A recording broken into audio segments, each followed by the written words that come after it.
presyo ng Shield Bath Soap. Shield Bath Soap. Protektahan ang kalusugan ng pamilya. Mag-Shield Bath Soap regularly. Kills 99.9% ng germs at recommended pa ng Philippine Nurses Association. Mag-Shield Bath Soap. Shield Bath Soap. Shield. Galit sa sakit, may malasakit. Shield Bath Soap. Manufactured by ACS Manufacturing Corporation. ISO certified. World-class quality. Sample Plus Gold. Nga pala si Tony. Problema ko ang paglaki ng aking prostate. Nang malaman ko ang kaepektibo ng Sample Plus Gold, sinubukan ko ito at sa loob lamang ng 2 buwan, lumiit na ang prostate ko at nakakalakad na ako. Sample Plus Gold. Mas pinalakas, pinagaling, pinahusay. Sample Plus Gold. Mabibili sa mga butika. Para sa damit na ka-bloom sa bango, subukan ang Charm Fabric Conditioner. Charm that form, bangong kumaka-bloom. Charm that form, damit ay may bango ng salibong bulaklak. Charm Fabric Conditioner with Stay Fresh Technology. Damit ay ka-bloom sa bango.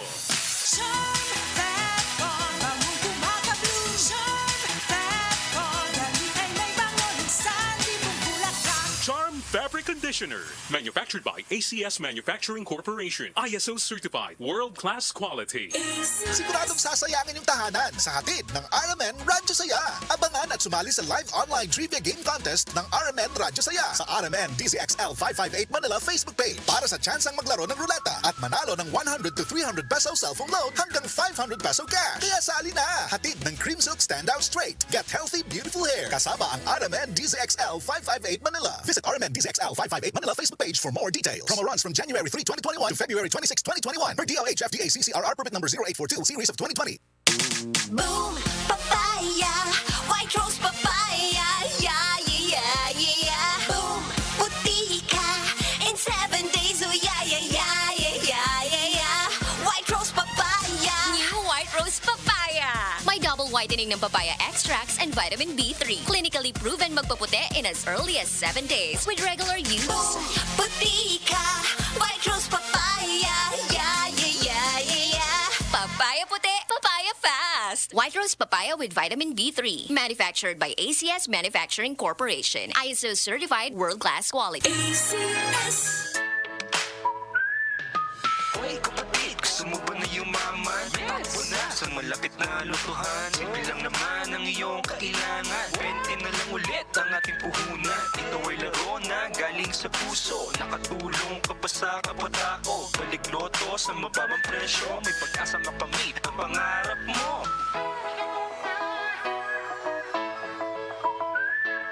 Para sa heavy-duty hugasin, mag-Smart Dishwashing Paste. Bawat mahig, smart dishwashing.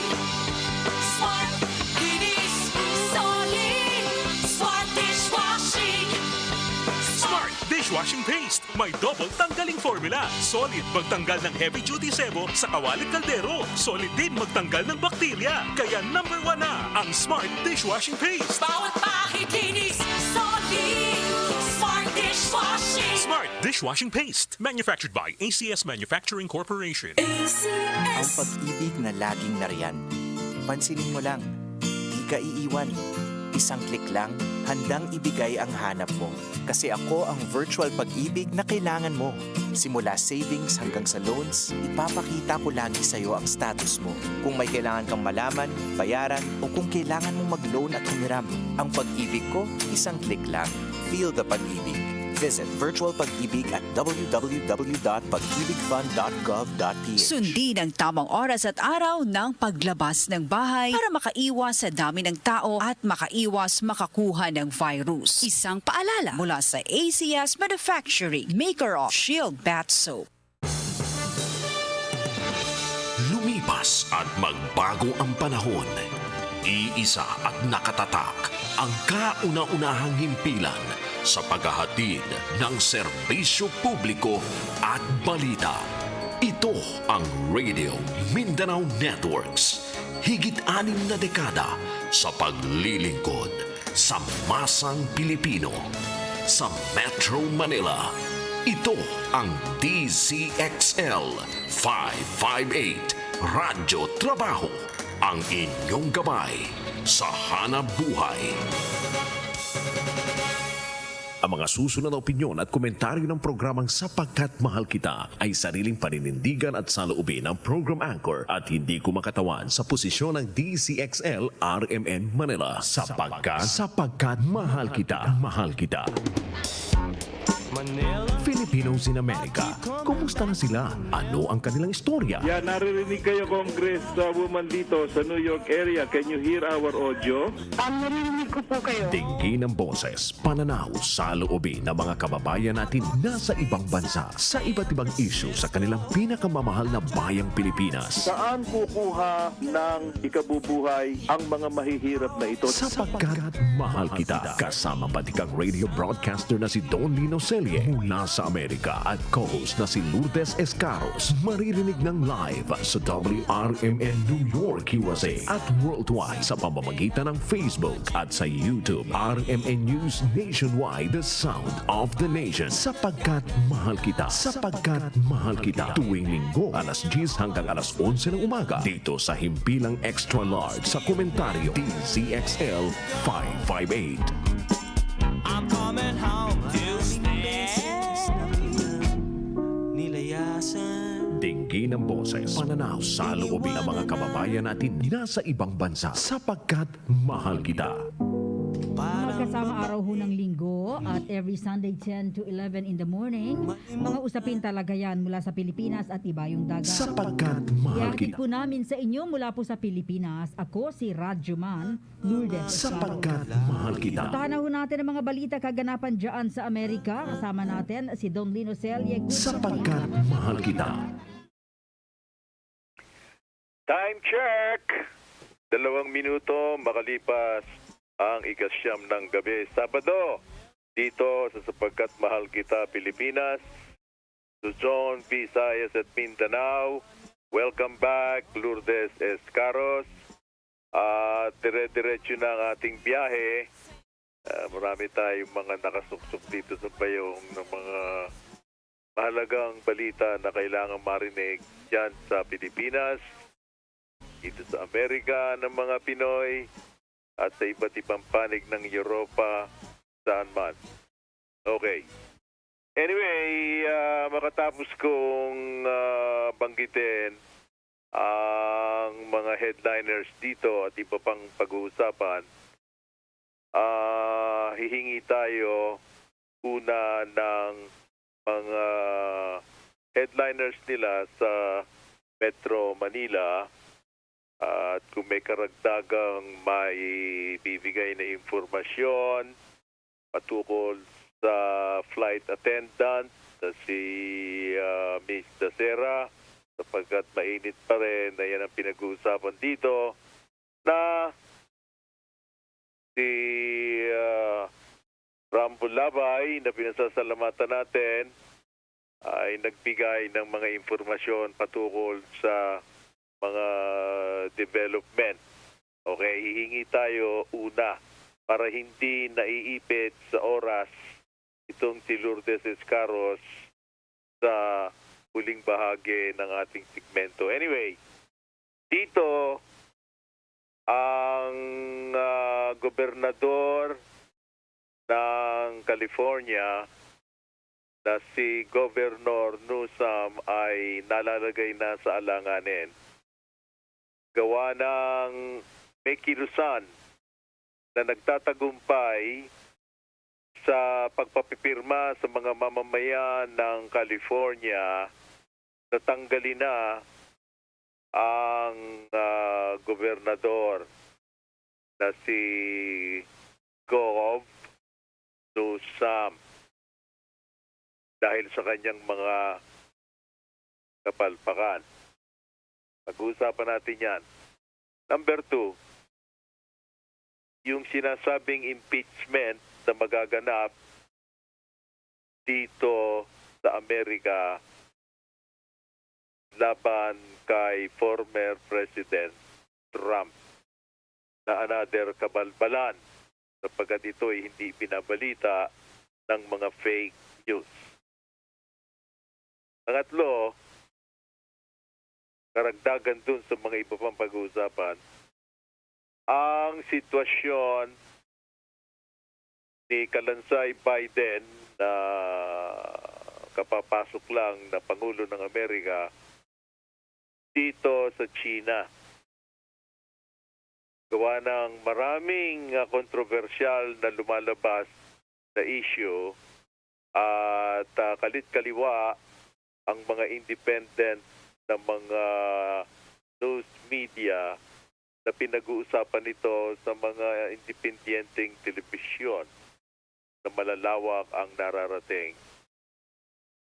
So, bago natin pag-usapan lahat dyan, ihingi tayo ng mga kaganapan sa Metro Manila, sa Pilipinas, at kung ano man ang mga maidadagdag na informasyon ni Lourdes Escaros patungkol sa Dasera case.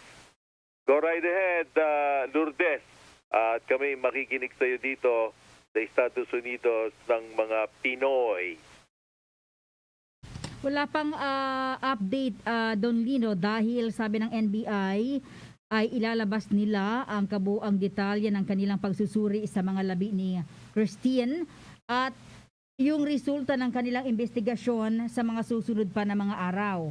So yung mga narinig nating parte ng issue kay Christine Dasera at updates ay galing naman yan sa Philippine National Police or sa PNP at sa PNP Medical Legal Division. Yung sa parte ng NBI ay hindi pa nila official na inilalabas ang resulta ng autopsy nila at yung resulta ng kanilang isinagawang investigasyon. Last week, sinabi ng NBI na may mga inaantay pa sila na mga individual para magbigay ng mga statement kaugnay sa pagkamatay ni Christine Dasera. So far, Don Lino, yan lamang yung ating maibibigay na update sa ating mga kababayan dyan sa Amerika. Okay.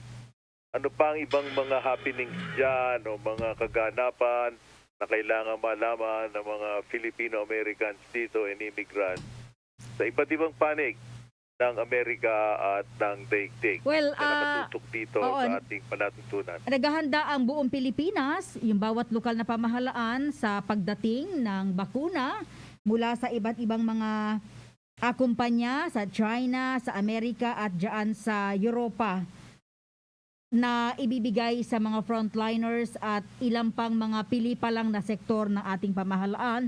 Possible end of February dumating yung unang batch. So, busy yung mga lokal na pamahalaan sa sasanay ng kanilang mga tauhan sa pagbabakuna at kung anong sistema na kanilang gagawin para maayos na maibigay yung vaccine sa kanilang mga kababayan, maayos na maitago, maitatabi yung mga vaccine upang hindi masira at maiwasan yung komosyon, gulo sakaling dumating na yung bakuna, yung first batch ng bakuna dito sa Pilipinas. That's good. So sa Makatwid, wala pa kayong mga logistics ng mga bakuna, kundi ito ay inaasahan yung dumating. Sa aking naulunigan sa iyo ay mga Pebrero, ngayong kabuwanan na ito. End of February. Oo, end of February hanggang March yung unang batch. Linawin ko lang sinasabi ko Don Lino sa ating mga kababayan kasi baka may mag-react na mali ka Lourdes, may dumating ng mga bakuna. Yung binabanggit ko yung legal, nasa proseso at dumaan sa tamang proseso ng ating pamahalaan na darating by end of February hanggang first week of March or March ng 2021. Iba kayong binabanggit at baka yung ikomento ng ating mga kababayan, ito yung mga bakuna na illegal na pumasok sa Pilipinas, hindi alam kung saan ang galing, hindi alam kung sino ang nag-supply at itinurok sa ilang opisyal ng ating pamahalaan at ilang kawani at opisyal ng Presidential Security Group. So iba yon. Yung tinutukoy ko yung legal na proseso ng mga bakunang darating sa Pilipinas by end of February to month of March. Okay. Binabanggit ba riyan, Lourdes, na yung darating na padadaanin sa inyong Department of Health o sa pamahalaan ng Pilipinas, magkano ang ibabayad? O ito ba ay libre para sa mga mamamayan ng mga katulad nyo? Yung, what do you mean? Libre namin kinuha sa bansa or libreng ibibigay sa... No.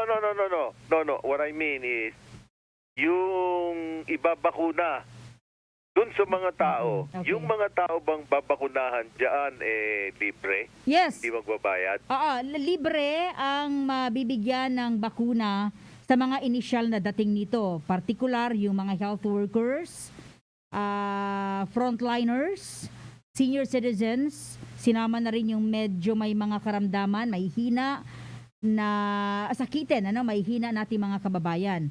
Libre yan, galing yan sa ating gobyerno, but may bayad yan nung kinuha naman ng Pilipinas sa mga manufacturers. Okay.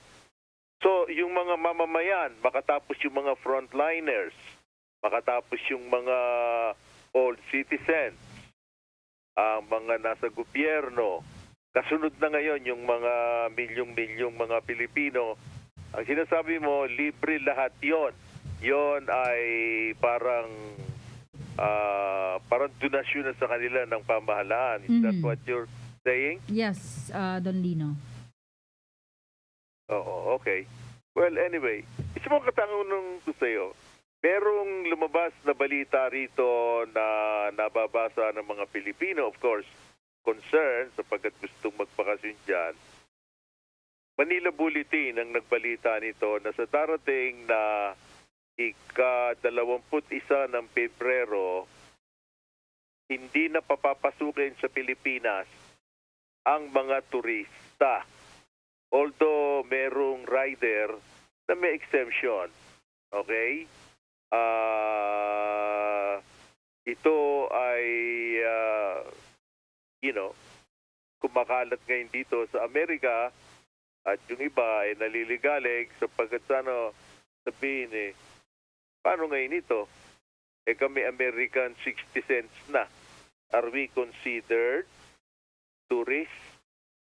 At hindi kami papapasukin sa Pilipinas? Yun sana makakuha tayo ng preskong update. Kung sino mang ahensya ng Pilipinas ang nangangasiwa niyan. Sapagkat you're talking about 2 million Filipino-Americans here. Sa California pa lang yun. Yung 1 milyon na nandito sa bahagi ng East Coast, dito sa Metropolitan New York, hanggang doon sa Washington, D.C. Siyempre, nag-uusapan talaga yan. Meron ba kayong nakuha na riyan, update sa DZXL, Lourdes? Ulitin ko lang, Don Lino, sa nabasa nyo sa Manila Times, tama? Bulletin. Manila Bulletin, sorry. Hindi na pinapayagan na pumasok yung mga tourist and half-breed ba, tama? O yung mga turista sa Pilipinas? No.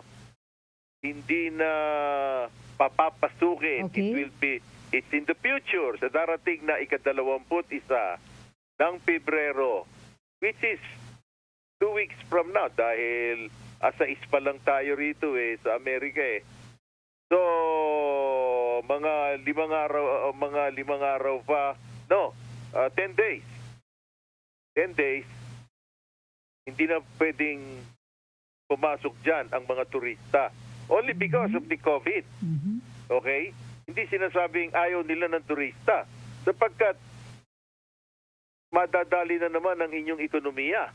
Sapagkat sangayon sa pinuno ng Pilipinas na si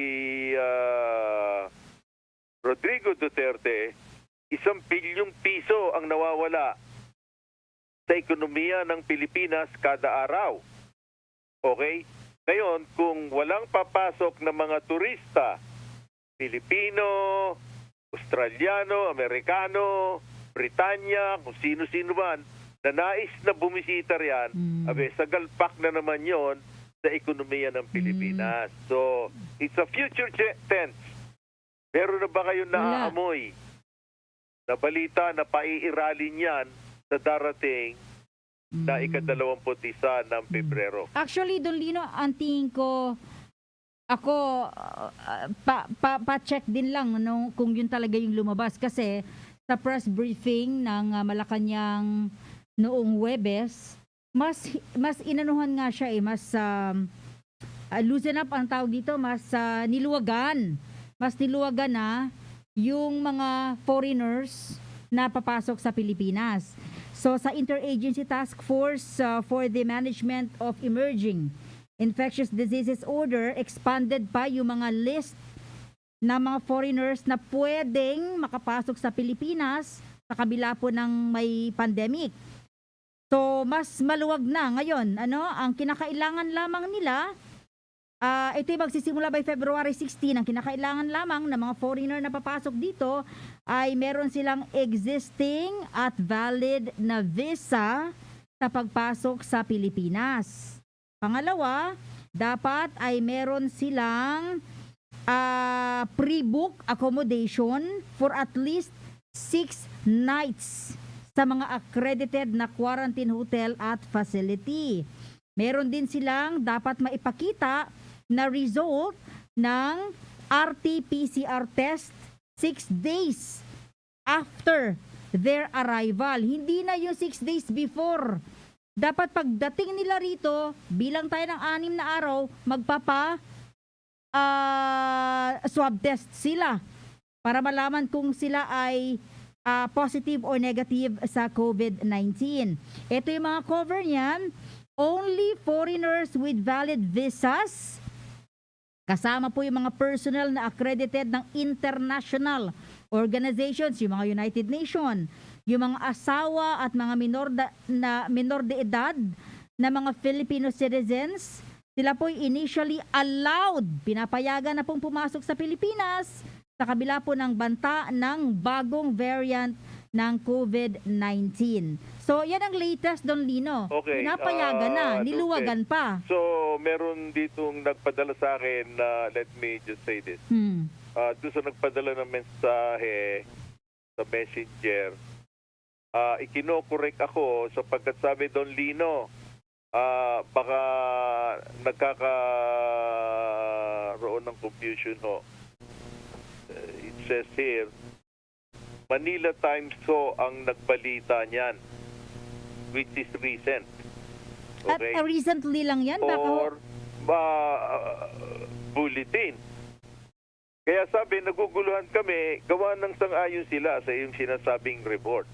Kasi ito Tuesday, Thursday. Pag-uulat na yan. Don Lino, Thursday lang to. Naglabas ng bagong order. Ano ngayon itong recently, nakahapon lang.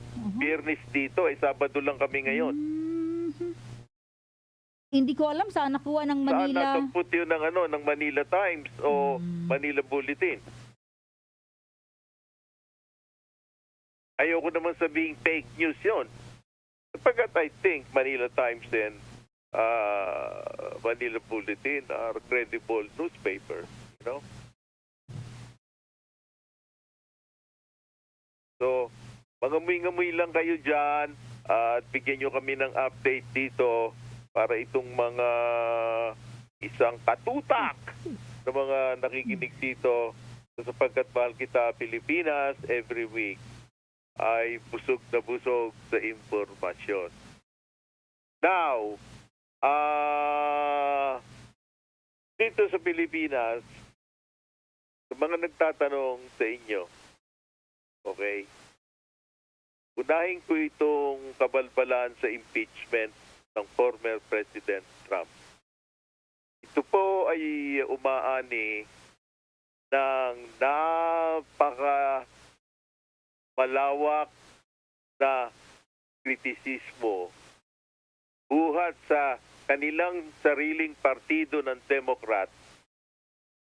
Siyempre kasama ang Republican, mga independyente. Sinasabi, tatagalugin ko na lang, I'm borrowing their words. Ito ay malaking kahangalan. Ito ay paghihigante. Wala kayong magawang mabuti sapagkat naiwang kayo ni Trump ng magandang economic fundamentals, meaning na magandang ekonomiya, matibay ang ekonomiya, Bagamat nagkaroon nga ng COVID, subalit na ibalik niya uli ilang milyon na hanap buhay, pati yung mga ite-train na 16 na milyon na mga kabataan. Ngayon, ang gagawin yung news niya, itong impeachment. How do you impeach a non-sitting president? Pribadong mamamayan na siya. Ang nasasaad sa batas, sa konstitusyon ng Amerika, yun lang incumbent. Yung incumbent na nakaupo, ang ibig sabihin, na Pangulo ang pwede na i-impeach. Kaya kahit na pagbalik-balik ta rin ng isang sanggol na nagkakaroon pa lang ng pag-iisip, kahangalan lahat itong ginagawa ng mga galamay. Siyempre may alam dyan, itong si Karansay Biden, nakauupo pa lang. Kaya tapos kagad ang 100 days honeymoon. No more 100 days honeymoon. Na binanggit ko kay, Rambo Labay. Pakinggan natin ito. Senate chamber on an impeachment trial of a president who's no longer in office. And here's why that's relevant. Impeachment, the automatic penalty for impeachment is removal from office. Well, how can you remove a president that's not in office from office? The only reason we have impeachment is because you can't criminally charge a sitting president. And that's no longer the case. So I think that it's a big waste of time. We should have other priorities that we should be focused on. I really believe that. This is not about passing the buck on accountability. The president's a private citizen now. If he does something wrong, or like anybody like me or anybody else, he's accountable to the criminal justice system and civil courts. But he's not president anymore. But impeachment is reserved for sitting presidents. And to do that is really about vengeance. This is about, I believe, a psychological obsession with the president. They can't just let it go. Ang narinig nyo, ang top-ranking senador ng Amerika na si Marco Rubio. Na miyembro siya ng Arms Committee, miyembro siya ng Judiciary Committee, miyembro siya, top-ranking position sa iba pang mga komite sa Senado. And everybody agrees with him. How do you impeach a non-sitting president? Ngayon, yung mga peke ng mga news organization na katulad ng CNN and MSNBC, why are you not discussing this to the public? I've been monitoring you guys, you know? Hindi nyo pinabanggit dyan sa Pilipinas, yung pinabanggit yan sa iba't ibang panig ng daigdig. May mga naghahanap buhay dyan sa inyo, sa CNN Philippines. You know, tapusin na natin ang fake news sapagkat tagilid na kayong lahat ngayon. Tagilid na kayong lahat. Nilalayasan na kayo ng mga malalaki na mga commercials nyo. Sapagkat sa Nielsen rating, lahat ng mga nanonood sa inyo ay kumalahati. By the millions. Lahat. Mapera mga independent news. Kung hindi nyo titigilan yan, matotodas sa Amerika, pati ang Associated Press, ang AFP ng France, 13. Malibu, France. Okay? Yang Reuters. My goodness, you know, winasak nyo ng inyong kredibilidad. Ngayong wala na kayong maboxing na magandang topic, yun pa rin ang yun ang inyong binabakbakan si President Trump. Sapagkat itong si Kalansay Biden, pagka nilagay mo sa telebisyon, walang manonood. Sapagkat laging nakatungo at natutulog. So he's not a TV material. At yung komentaryo nyo, wala rin kayong masabi na maganda dahil panay pakpak ng kapalpakan ang mga pinaggagawa ng kanyang mga galamay. Na of course, hindi nyo sasabihin yon. Sa CNN, MSNBC, Bloomberg, and all this and all that nonsense. Kasi kayo, pinagaganda nyo ang papel nyo dun sa White House. Hindi yung nakaraang administrasyon, lahat binabakbakan kayo ni Trump. Kaya lumabas lahat ang inyong baho. Nakatulong kayo sa Smartmatic ng mga kriminal, kaya lang nanalo si Biden. Who can contest that?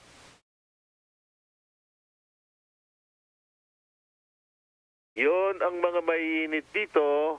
At isa pa, itong recall sa California. Bakit kamo? Panay kapalpakan.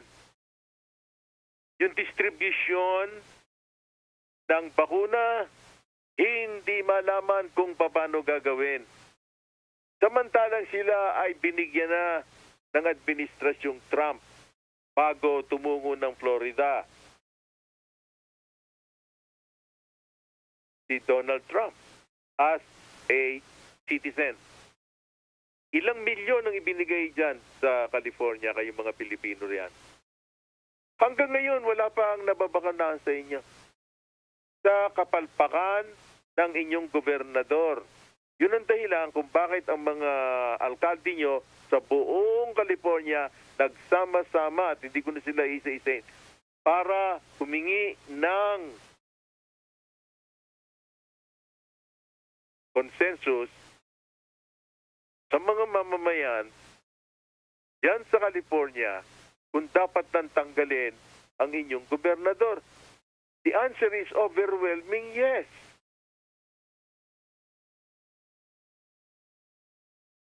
Kapag ang bakuna hindi na ibigay sa inyo, ang inyong mga pinapasukan na hanap buhay, magsasara na. Sapagkat hindi pumapasok yung ibang mga mamimili. Kapag wala nang namimili doon sa kumpanya na maliit, o halimbawa 7-Eleven o Kaibal or what, nagpag-aari ng mga Bombay, mga Espanyol, na ilang libo yan na nakakalat, California, magsasara yan. Pag nagsara yan,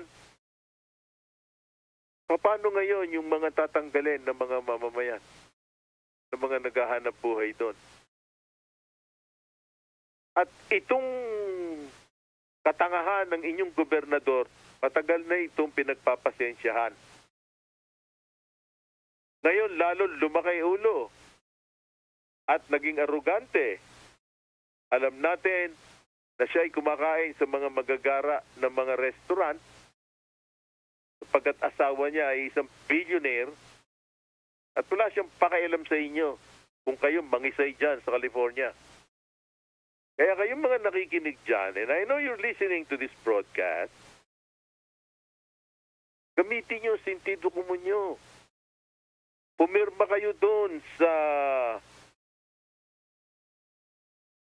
isinusubo sa inyo ng mga opisyalis dyan. Hindi lamang yung mga kalaban ng mga Democrat. Mismong mga Democrats, particularly ang alkalde ng San Francisco at ng Los Angeles. Kumakalat ang homelessness sa inyo. Maraming natutulog na sa mga kalye. Again, hindi yan ipinakikita ng fake news. Pakinggan natin ito. California public schools are still not open. They can be safely reopened. And I've been talking a lot about that as a father with kids in public school. We're ready for a change in California. The recall is going to happen, and I'm looking forward to leading the state back. John Cox agrees with you. He's also a Republican, also from California. He was with Dana and me yesterday, and he made his case for this, that. Watch.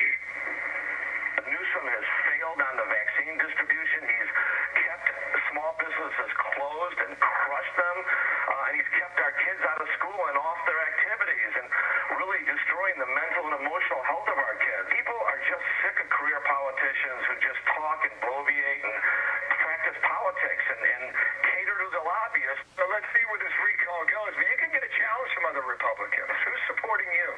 Bringing people together from all over California, the leadership who understand this is the time for a change in California. And by the way, why we're seeing the recall gain so much momentum, all the issues that we've been talking about, but this is Democrats, independents, Republicans who know now is the time to make a change in California. The Wall Street Journal Ed Bohr was talking about just a crushing situation for businesses, and of course, we know housing costs are so high, so for low-wage earners, it's tough to live in California. This is what they wrote, that now, even as businesses struggle with declining revenue from pandemic lockdowns, the state's big city Democrats are mandating that employers increase pay for grocery and other frontline workers to $20 an hour or more. Politicians take the credit for mandating wages, but workers who lose their jobs pay the price. What do you do in San Diego that was different to what somebody, up in Los Angeles or San Francisco is doing? Well, I will tell you, we brought our city together, talked about the science keeping people safe. But I would say one of the biggest things and the successes that we had in San Diego, not just during the pandemic, but particularly the last several years, was reducing homelessness. We were the only big city in California where homelessness actually went down by double digits. And that, unfortunately, is in stark contrast to what we're seeing in too many cities in California where homelessness is exploding. I didn't allow tents on the sidewalk in San Diego. We got people off the street, into the shelter, and into a place of their own. I think it's that kind of leadership that we need in every city in California. Kevin Faulconer, I hope you come back. It's a story that's gaining steam, it seems. We'll see whether or not in the end it does. Still dark out there in California, too. Thanks, Ken. Thank you, sir. Thank you, Dana. Yun, narinig nyo, ang homelessness. California, unti-unti na lumalaganap sa mga kalyihon. Paano nyo malalaman nyo kung hindi sa inyo sasabihin ng mga fake news?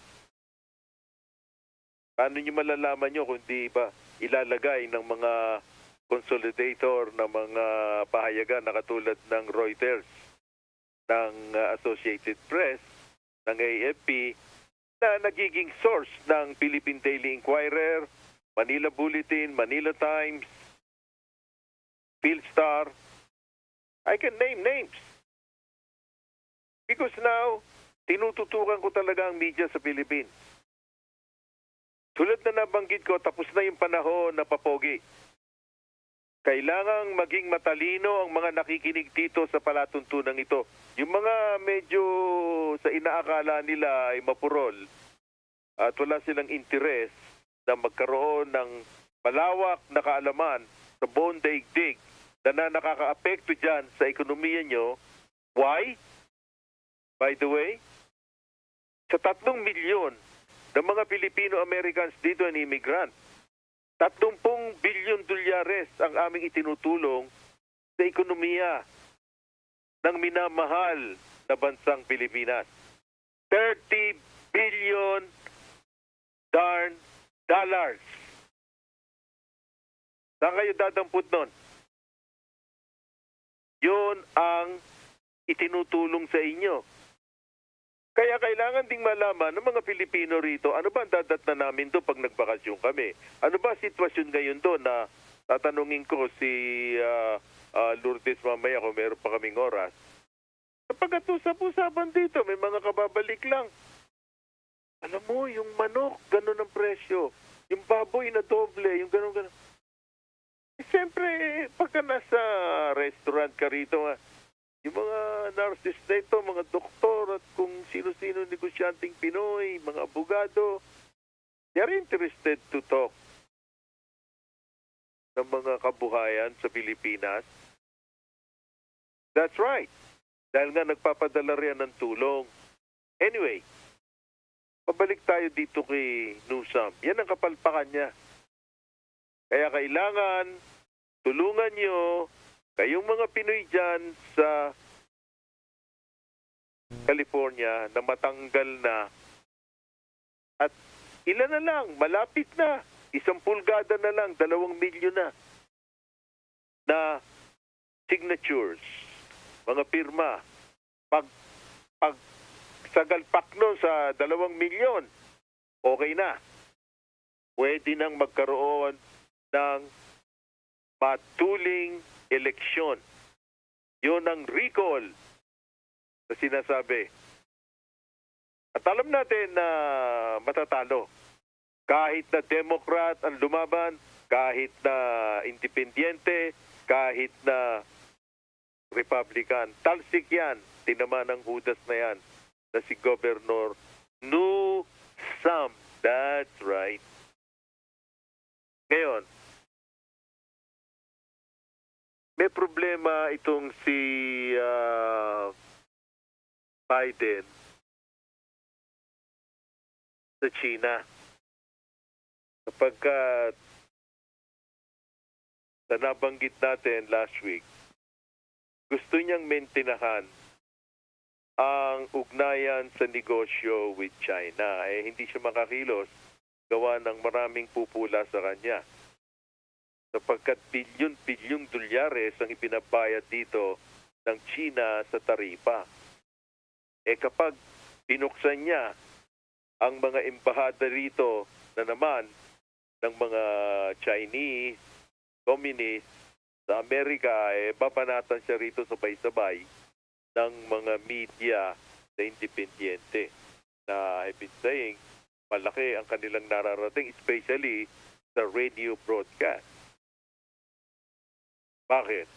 Gawa na sa China, mura ang paggawa ng mga materyales. Kaya pati kayo dyan ay nakukumpetensya. Okay?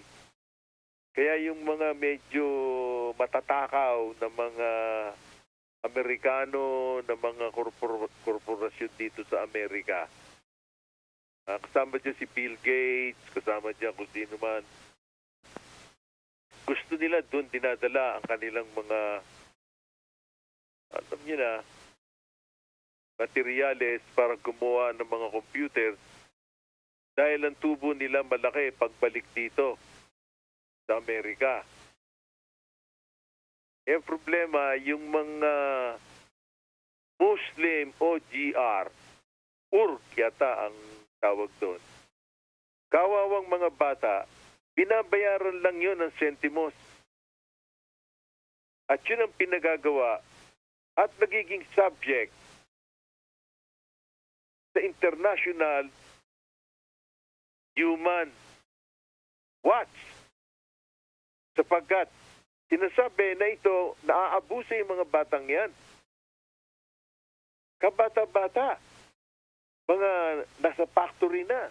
At yung mga factory in inspection, talagang inhumane, you know? Ibig sabihin ng inhumane, hindi makatao. Yun ang ginagawa at parang sinasadya ng China na nagkakaroon ng genocide. Ang ibig sabihin ng genocide, tinetepok yung mga yon. Dahil ayaw nila doon sa mga taong yun. Problema yan ni Jinping. Pakinggan natin. So, a word on Taiwan. Obviously, China is threatening Taiwan. They sent 12 aircraft on last Saturday, 15 last Sunday, flying fighters and bombers into Taiwan's international zone. Now we know this week the U.S. Navy sent a warship through the Taiwan Straits this morning. The first time a ship has gone through this waterway since the Biden administration took over. Secretary, what does that tell you? And do you expect China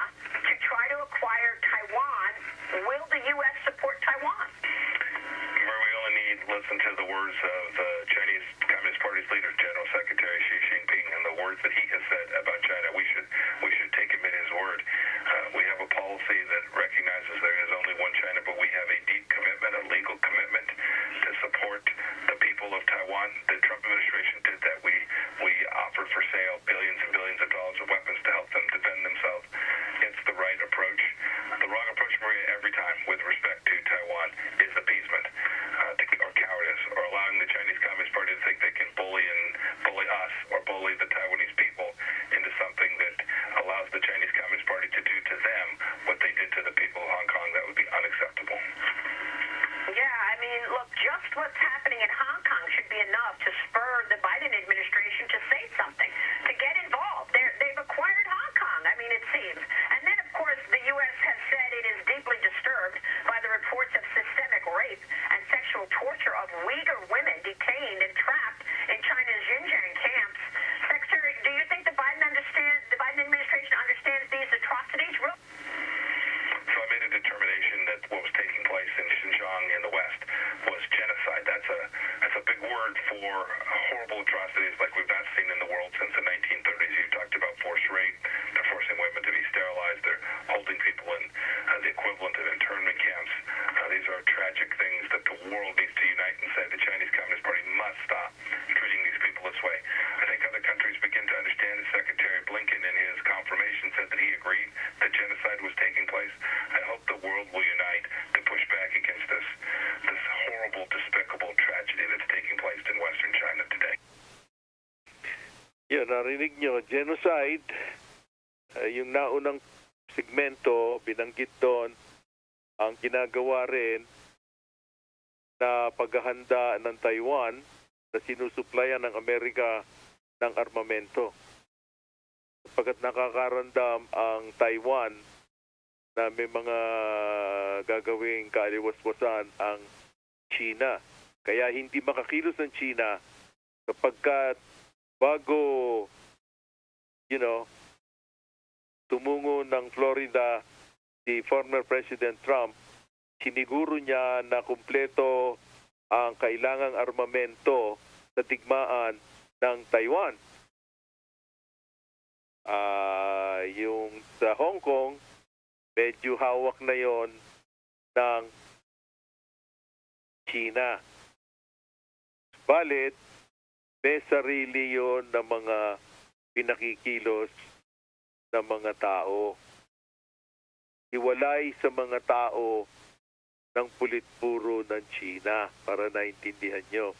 Pero kung ako sa inyo, I wouldn't go to Hong Kong now. Kasi ang sinasabi nila, yung mga sundalo na yon, hindi na yon ang mga original na mga sundalong Hong Kong. Yon mga communist ng sundalo na yon. Baga dyan sa inyo, kaya malakas ang loob nila, hindi kumikilos ang inyong pamahalaan, kaya sige lang sa West Philippine Sea. Kaya lang sila hindi makapalag, sapagkat nandiyan sa inyo ang 7th Fleet. Nasa Pasipiko at sinasabi na kapag may ginawa kayong kaliwaswasan, magpapandali tayo. Yan sinasabi dito ng US Pentagon.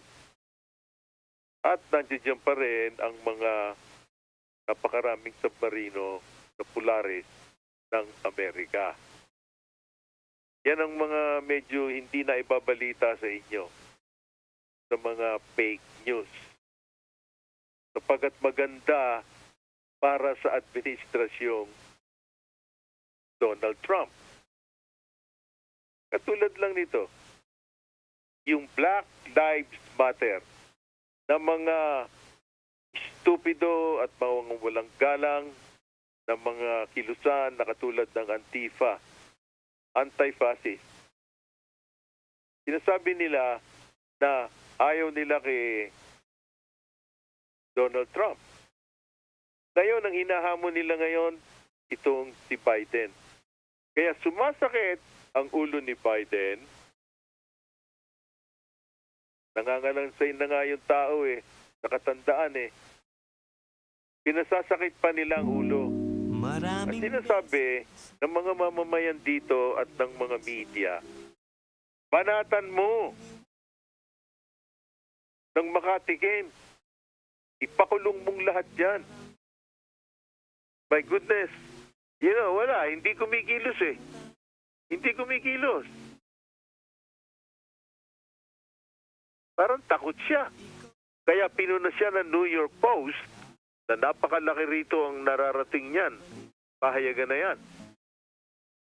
Pakinggan natin ito si Miranda Devane, na Senior Executive Editor ng New York Post, na talagang iginagalang yan sa Washington, D.C. If you allow violence to continue for months, as has been happening in these cities in the Northwest, it's Antifa. We saw Andy No had videos that he has posted to Twitter showing these Antifa protesters, rioters in black bloc carrying the Antifa flag. They want to abolish the police. And so that poor police officer who was surrounded in his vehicle was in fear of his life. He had a mob of people attacking the car, and he did, I guess, what he thought was prudent. And it's unfortunate that someone was run over, but they have non-life-threatening injuries, and perhaps next time they might think twice before they decide to surround cars and attack them. It is terrifying if you're driving down a street with protesters and you have nowhere to go, and you are the one that's driving a deadly weapon. So I think the protesters ought to get out of the way and stop destroying property, and the police ought to be able to be free in the end. At yung pangalawang segmento noon na gusto ko nyong marinig din sa mga nagtatanong, narito ang pagpapatuloy ni Miss Miranda Devane ng New York Post. Patukol dyan sa problema ng mga nagsasabing sila daw ay mga sosyalista at hindi na sila bahagi ng Amerika doon sa Washington State. Major city crime increases in 2021 year to date. It's actually it's downright scary. You look at the increases in Los Angeles, New Orleans, and New York City.